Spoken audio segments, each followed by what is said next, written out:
प्रभु जगन्नाथ दर्शन देले। घोर कलिजुग चलिथिबा भितरे महाप्रभु कोटी ओडियांक मौड़मणि आविर्भूत हेले। दर्शन देले भक्तंकु। घंट घंटी पूजार्चना सह भाव विहलित परिवेश मध्यरे सुभिला खाली जय जगन्नाथ ध्वनि। बेनी हाथ टेकी शरण पशिले भक्त माने। आखिरे देखि भी सहजे विश्वास करि पारु नथिले केही एभଳି एक अवास्तवपूर्ण प्रभुंकर लीलाकु। समस्तंक मन आजी नाची उठुची। महाप्रभु आसिछंती। भक्त भावरे बंधा भाव विनोदिया ठाकुर सबुबेले भक्त पाई व्याकुल रहिथांती। भाव भक्ति श्रद्धारे जिए तांकु थरुटिए डाकी थाए दौड़ी आसिथांती प्रभु।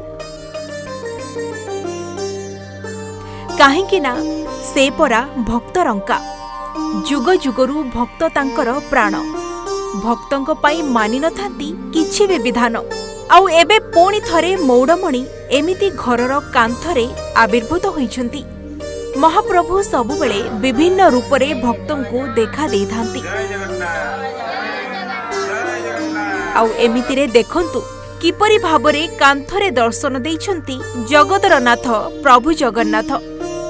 एभଳି एक चमत्कारपूर्ण दृश्य देखिबाकु मिलिथिला खोर्धा अंतर्गत बणिया टांगी गाँर नारायण साहूंक घरे। घरर कांथरे स्वयं कालिया शांत आविर्भाव होइछंती।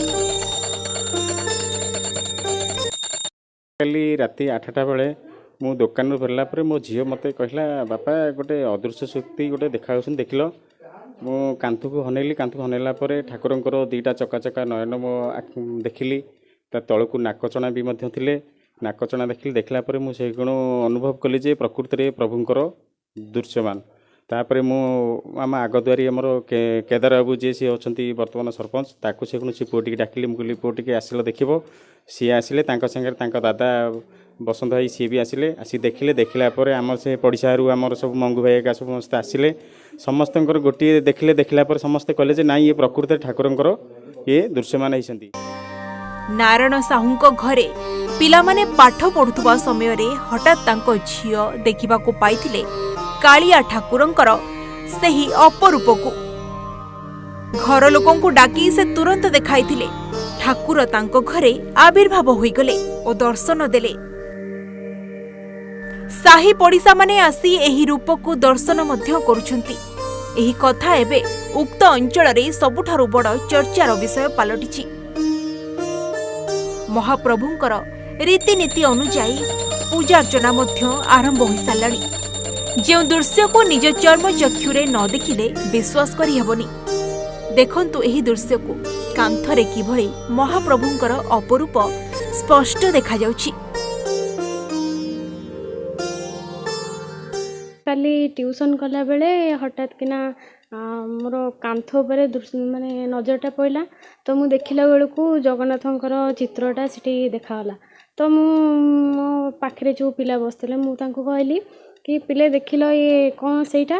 पिला भी देखिले। पिला भी कहले कि नहीं दीदी सी होने जगन्नाथंकर चित्रटा देखा सेठू मो भाई आसिले। भाई को भी कहली कि भाई देखिलु आ से चित्रटा देखा से जगन्नाथ भाई देखा। भाई भी देखला। भाई भी से कहला। बाबा सेठू बाबा को कहला बाबा भी देखिले से कहले। तो देखिकी ये बहुत खुशी लगुच कि जाहो भाग्य थिला बोली जगन्नाथ को देखि पाइले। नारायण साहू डाकिले घर को पुओ टिके आसो। मु गलापर देखिली घर गोटे कणरे जगन्नाथ प्रतिमूर्ति चित्र दृश्यमान होउछि। तापरे एटा प्रथमे झील ये मोर झील प्रथमे से देखिले। देखला परे मु गाँ सब लोक आसिले देखिले मु आपण मन जनइली।